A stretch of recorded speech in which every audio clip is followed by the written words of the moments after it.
지금 미국에서 난리가 났습니다. 하버드에서 박사 학위를 받은 에너지부 전문가가 뉴욕에서 열린 포럼 도중 갑자기 한국은 석유보다 귀한 자원을 갖고 있다는 폭탄 선언을 해버린 건데요. 한국이 갖고 있는 석유보다 귀한 자원의 정체가 뭐였을까요? 그리고 중국 대표단은 왜 급하게 회의장을 빠져나갈 수밖에 없었을까요? 저는 미국 에너지부 출신 자원 전문가 제임스 윌슨이라고 합니다. 하버드에서 경제학 박사 학위를 받고 20년간 석유와 천연자원이 국가 발전의 필수적인 요소라고 주장해온 사람이에요. 1년 전 우연히 방문한 한국에서 제 인생이 완전히 바뀔 만한 정보를 하나 알게 됐습니다. 그동안 어떤 나라든 석유나 가스, 금과 같은 천연자원이 없으면 진정한 경제 강국이 될 수 없을 거라고 확신해왔습니다. 그렇게만 믿고 살았던 저의 믿음이 한국에서 산산조각 났어요. 뉴욕 국제에너지 포럼에서 있었던 일을 말씀드리겠습니다. 그날 저는 평생을 쌓아온 제 연구를 뒤집을 만한 발표를 했어요. 석유보다 더 귀중한 자원을 발견했다. 고 말했고 회의장은 제 발언에 순식간에 얼음판처럼 얼어붙었어요. 전 그 순간 떨리는 마음을 진정시키려고 물을 한 모금 마셨습니다. 그 발언은 제 20년간의 연구를 부정하는 발언이었고 이건 학자로서 자살 행위나 다름없는 거였거든요. 윌슨 박사, 지금 농담한 거죠? 사우디 대표 알 마흐무드가 딱딱한 목소리로 물었습니다. 그는 10년 넘게 제 연구를 후원해온 사람이었거든요. 그의 눈빛에서 배신감이 느껴졌어요. 저는 그의 눈빛을 보고도 흔들림 없이 대답했습니다. 농담이 아닙니다. 제가 한국에서 발견한 것은 석유보다 더 가치 있고 고갈되지 않는 자원입니다. 한국은 그저 운이 좋았을 뿐입니다. 자원 없는 나라가 어떻게 진정한 경제 강국이 될 수 있겠습니까? 중국 대표 리 교수가 비웃듯이 말했습니다. 그의 목소리에는 한국을 무시하는 오만함이 가득 차 있었어요. 중국 대표 리 교수와 제자 왕래인은 서로 귓속말을 주고받으면서 저의 발언을 조롱하는 듯한 표정을 지었어요. 알 마흐무드는 노트북을 거칠게 닫고 저를 째려보며 자리를 박차고 나갔습니다.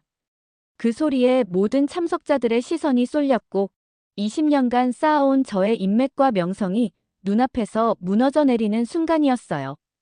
그 모습을 본 저는 가슴이 철렁 내려앉았지만 이미 뱉어버린 말을 주워 담을 수는 없었습니다.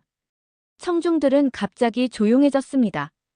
미국, 유럽, 중동, 아시아에서 온 에너지 전문가들이 의아한 표정으로 저를 쳐다보더군요.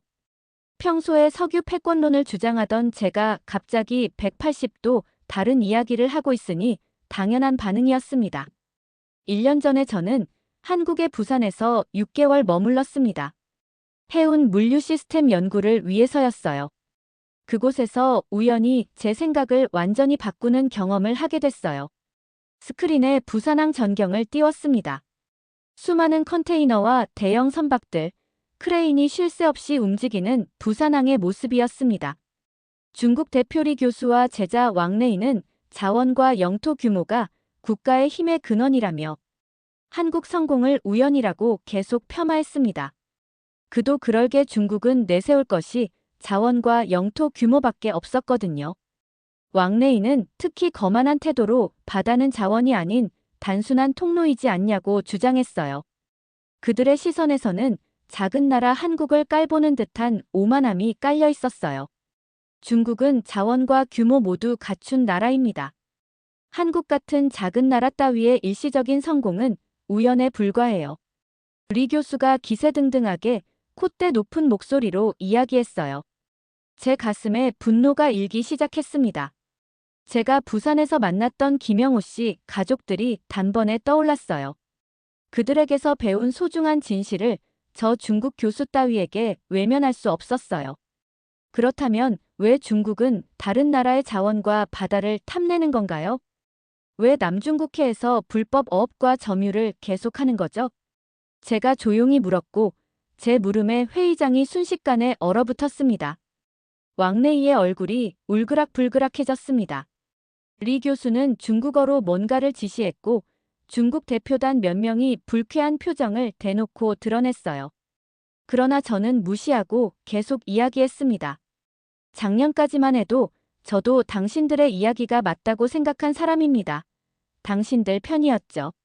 석유와 천연자원이 국가 발전의 기반이라고 굳게 믿었으니까요. 그런데 부산의 평범한 가정에서 식사를 하고 이야기를 하며 깨달은 진실이 생겼습니다. 스크린에 요르단 아카바항 사진을 띄웠습니다. 왜 요르단은 석유가 아닌 바다를 택했을까요? 아카바항을 개발하면서 그들은 변화를 맞이하기 시작했습니다. 석유는 고갈됩니다. 하지만 바다는 영원하죠. 청중들이 제 얘기에 공감했는지 고개를 끄덕이기 시작했습니다. 리 교수와 왕래인은 불편하다는 표정으로 서로 또 귓속말을 나누기 시작했어요. 저는 김영호 씨가 들려준 이야기를 떠올렸습니다. 한국이 어떻게 자원 없이 세계 10위권 경제대국이 되었는지 그 비결은 바다에 있다는 것을요. 부산에서 김영호 씨의 가족들과 보낸 시간들은 저에게 새로운 시각을 열어주었고 새로운 진실들을 알려주었습니다. 지금 이 자리에서 그들의 이야기를 전해야 할 책임감을 느꼈어요. 중국과 사우디 대표들의 차가운 시선에도 불구하고 저는 한국에서 배운 진실을 하나둘씩 말해 나갔습니다. 바다가 어떻게 한 나라의 운명을 바꿀 수가 있는지 그 놀라운 사실들을 말이에요. 부산에서의 6개월은 제 인생을 바꿨습니다. 처음에는 단순히 해운 물류 시스템 연구를 위해 방문했지만 그곳에서 만난 사람들과 경험한 일들이 제 관점을 완전히 바꿔놓았죠. 조선소 엔지니어 김영호 씨는 우연히 제가 묵던 게스트하우스 근처 식당에서 만났습니다. 그는 소박하지만 자부심 넘치는 사람이었어요. 대화 중에 그의 직업을 알게 됐고 저는 연구를 위해 조선소를 방문할 수 있느냐고 물었죠. 그렇게 시작된 인연이 제 인생을 바꿨습니다. 김영호 씨의 아버지는 손에 굳은 살이 박힌 노인이었습니다. 한국 조선업의 산증인이라 할 수 있었죠. 어느 날 저녁 식사 자리에서 그분이 보여주신 손에는 평생 조선소에서 일한 흔적이 그대로 남아 있었어요. 우리는 석유 한 방울 없이 세계 최고의 선박을 만들었소. 자원의 저주가 아닌 바다의 축복을 받은 나라지.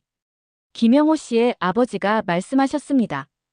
그 말에 저는 깊은 충격을 받았어요. 자원의 저주라는 말은 제가 쓴 논문의 주제이기도 했습니다. 자원이 풍부한 나라들이 오히려 경제 발전이 늦어지는 현상을 분석한 내용이었죠. 국제포럼에서 저는 한국의 수출 물동량 99.7%가 해상을 통해 이뤄진다는 사실을 강조했습니다. 그리고 한국이 자원 없이 어떻게 해양 접근성을 활용해 세계 10위권 경제대국이 되었는지 설명했죠. 1970년대 김영호 씨의 아버지가 처음 조선소에 발을 디뎠을 때 한국 GDP는 사우디아라비아의 4분의 1에 불과했습니다. 그런데 지금은 어떻습니까? 한국의 경제 규모가 사우디를 앞서고 있습니다. 청중 중에는 그 사실을 처음 알게 된 사람들도 많았습니다. 모두 놀란 표정이었어요. 특히 중동과 아프리카에서 온 대표들은 믿기지 않는다는 듯 자료를 확인했죠. 석유는 팔수록 줄어듭니다. 하지만 바다는 이용할수록 가치가 커집니다. 이것이 자원 없는 한국이 오히려 지속 가능한 발전을 이룬 비결입니다. 회의장 내 한국계 참석자들이 자랑스럽게 고개를 끄덕였습니다.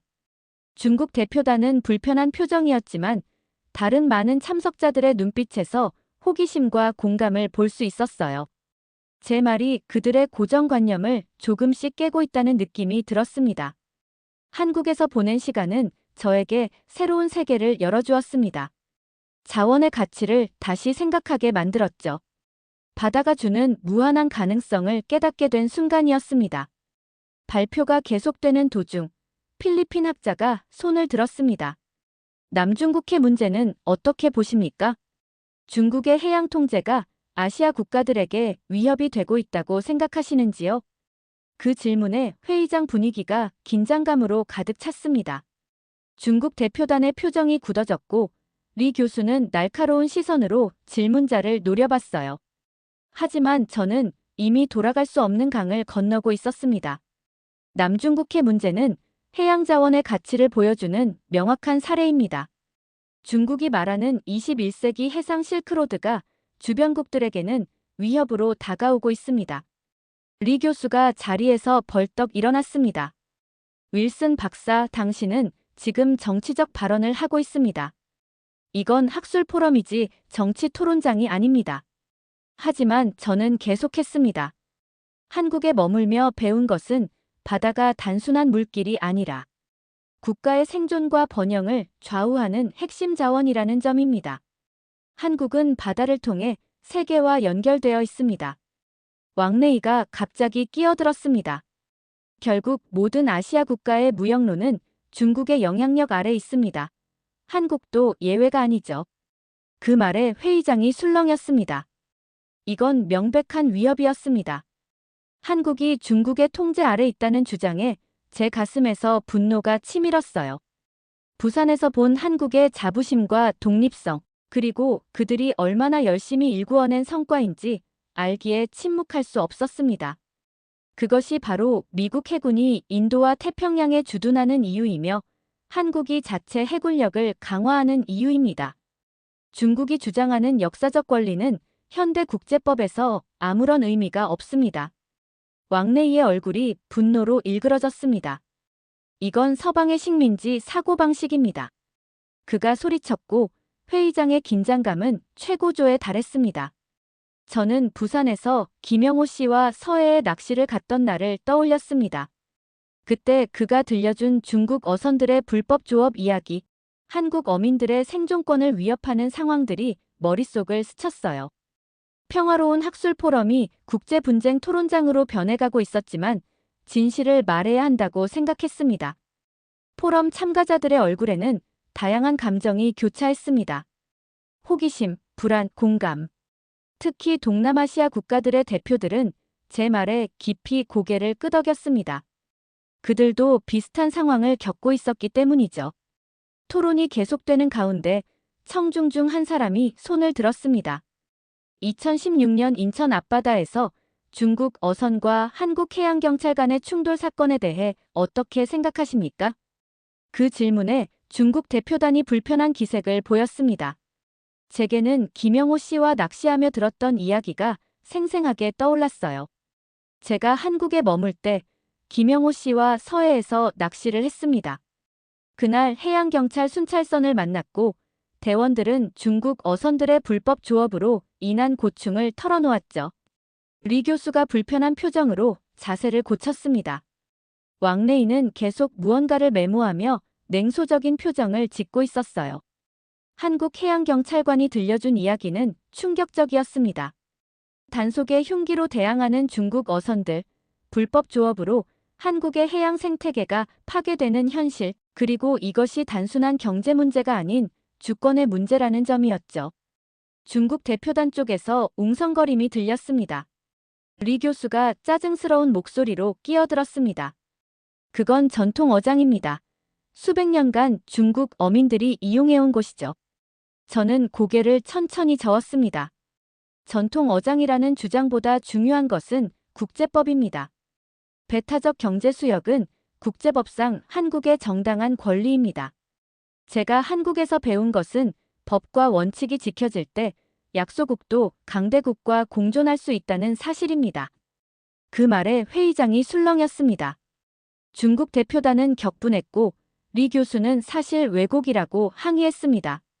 하지만 다른 많은 참석자들은 공감의 표정을 보였습니다. 저는 김영호 씨 아버지의 말씀을 떠올렸습니다. 바다는 자원이 아니라 생명이다. 우리는 바다를 통해 세계와 연결되고 바다를 통해 생존한다. 그 말씀이 얼마나 깊은 의미를 담고 있는지 이제야 완전히 이해할 수 있었습니다. 한국은 단순히 바다를 이용하는 것이 아니라 바다와 함께 살아가는 법을 배운 나라였습니다. 그들은 바다의 가치를 진정으로 이해하고 있었죠. 법과 원칙을 통해 바다를 보호하고 그것을 지속 가능한 자원으로 활용하는 지혜를 갖고 있었습니다. 회의장에 많은 사람들이 제 발표에 흥미를 보이기 시작했습니다. 특히 자원이 부족한 국가의 대표들은 한국의 사례에 깊은 관심을 보였어요. 그들에게 한국은 희망의 메시지를 전하고 있었습니다. 자원이 없어도 성공할 수 있다는, 바다라는 무한한 가능성이 있다는 메시지를요. 포럼이 계속되면서 저는 스리랑카 한반도 타항 사례를 언급했습니다. 스크린에는 중국의 99년간 임대된 항구 사진이 나타났고 청중들의 표정이 심각해졌습니다. 스리랑카는 중국의 1대1로 사업에 참여해 항구를 건설했지만 결국 빚을 갚지 못해 한반도 타항을 99년간 중국에 넘겼습니다. 이것이 바로 부채 함정 외교의 현실입니다. 리 교수가 얼굴을 붉히며 반박했습니다. 그건 상호 이익을 위한 협력입니다.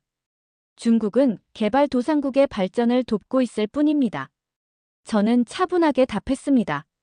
김영호 씨 가족과 함께 부산의 작은 식당에서 김치찌개를 먹으며 깨달은 게 있습니다. 한국은 바다를 활용하되 그 주권을 절대 포기하지 않았다는 점입니다. 왕래이가 비웃듯이 말했습니다. 한국이 무슨 특별한 일을 했다고 그러십니까? 중국의 경제 규모와 비교도 안 됩니다. 저는 조용히 대답했습니다.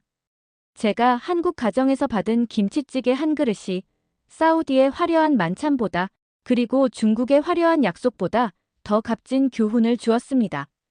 스리랑카처럼 항구를 99년간 넘기는 것과 한국처럼 자국 해운사를 키우는 것의 차이가 국가의 운명을 바꿉니다. 그 말에 중국 대표들이 자리에서 일어났다 다시 앉는 소란이 있었습니다. 하지만 다른 많은 대표들의 얼굴에는 공감의 표정이 역력했습니다. 저는 부산에서 본 현대중공업과 대우조선해양의 거대한 조선소들을 떠올렸습니다. 세계 최대 규모의 선박들이 탄생하는 그곳에서 한국인들의 자부심과 기술력을 직접 목격했죠. 그들은 자원이 없는 상황에서도 바다라는 자원을 최대한 활용해 독자적인 성장 모델을 만들어냈습니다. 한국은 단순히 바다를 통로로 이용하는 것을 넘어 바다 그 자체를 산업화했습니다. 세계 최고의 조선 기술, 해운 네트워크, 항만 인프라를 구축했죠. 그리고 그 모든 것을 자국의 주권 아래 발전시켰습니다. 포럼 참가자들 중 많은 이들이 고개를 끄덕였습니다. 특히 동남아시아와 아프리카에서 온 대표들은 깊은 생각에 잠긴 듯 했어요. 그들도 모두 바다라는 자원을 가지고 있지만 그것을 한국처럼 활용하지 못했다는 사실을 깨달은 듯 했습니다. 자원의 가치는 그것을 어떻게 활용하느냐에 달려 있습니다. 한국은 바다를 통해 세계와 연결되는 독자적인 길을 찾았고 그 길에서 자주권을 잃지 않았습니다. 포럼 발표를 이어가며 저는 한국의 조선, 반도체, 문화산업이 모두 해양 접근성과 연결되어 있음을 설명했습니다. 김영호 씨의 딸 이야기도 함께 나눴습니다.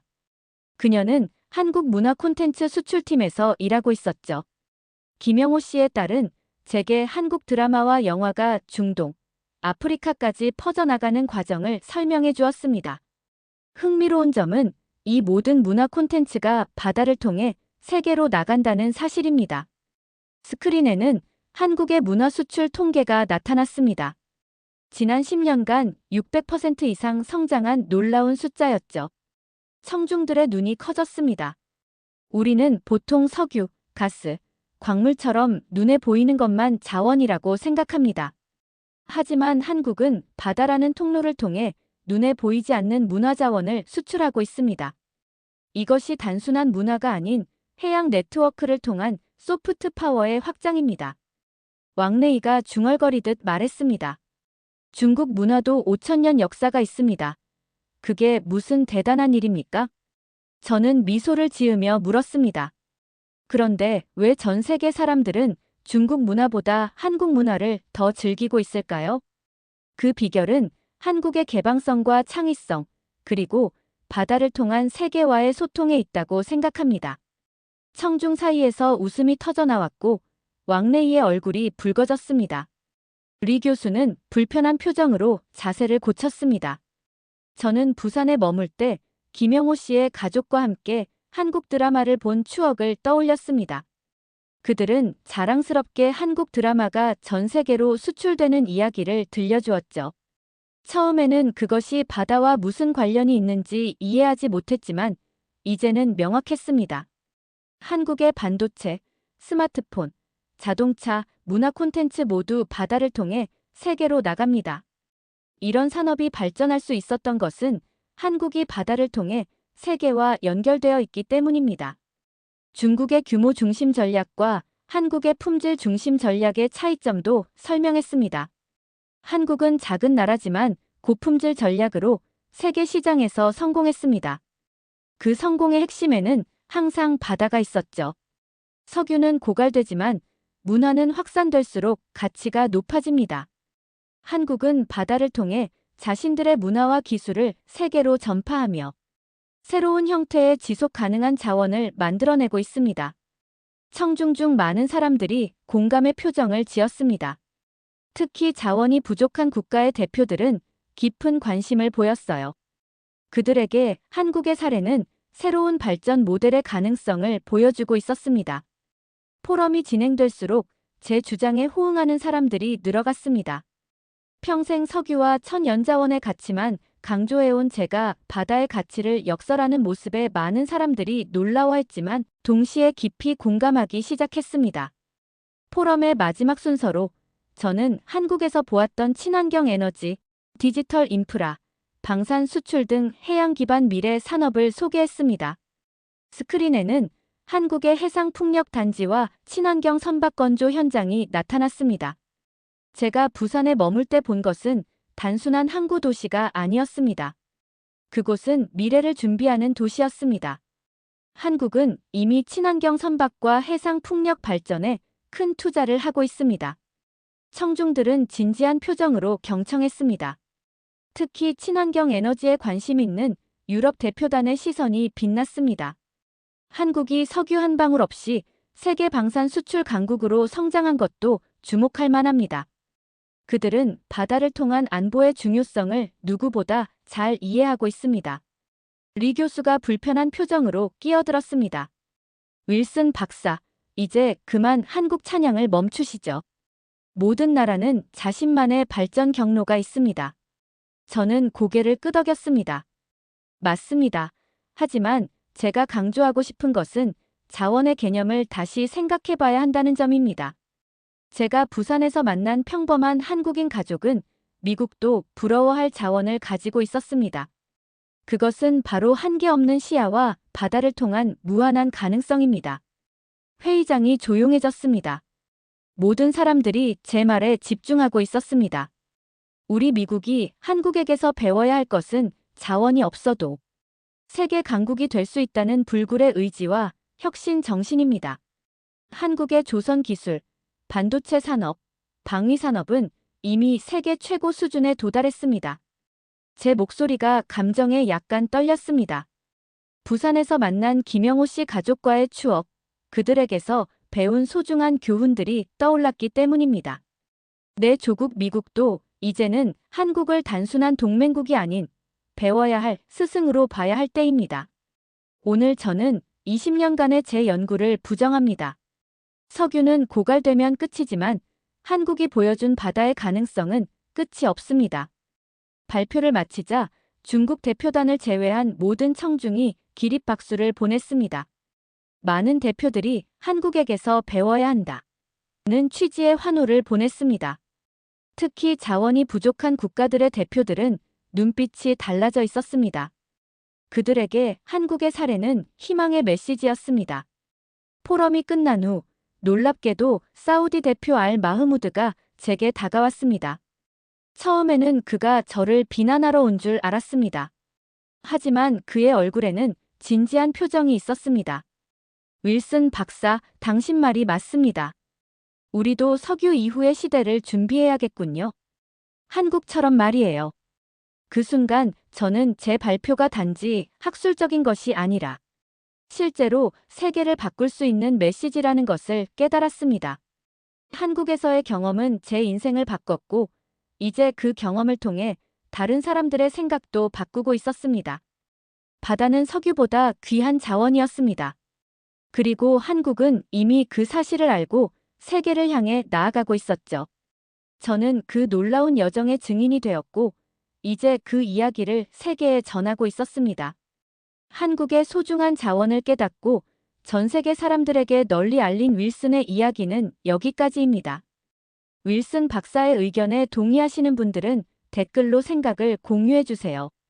오늘은 사연은 어떠셨나요? 오늘의 사연이 마음에 드셨다면 좋아요 한번 부탁드립니다. 여러분의 좋아요와 구독은 영상을 만드는데 큰 힘이 됩니다. 긴 영상 시청해주셔서 감사합니다. 오늘도 행복이 넘치는 하루 되세요.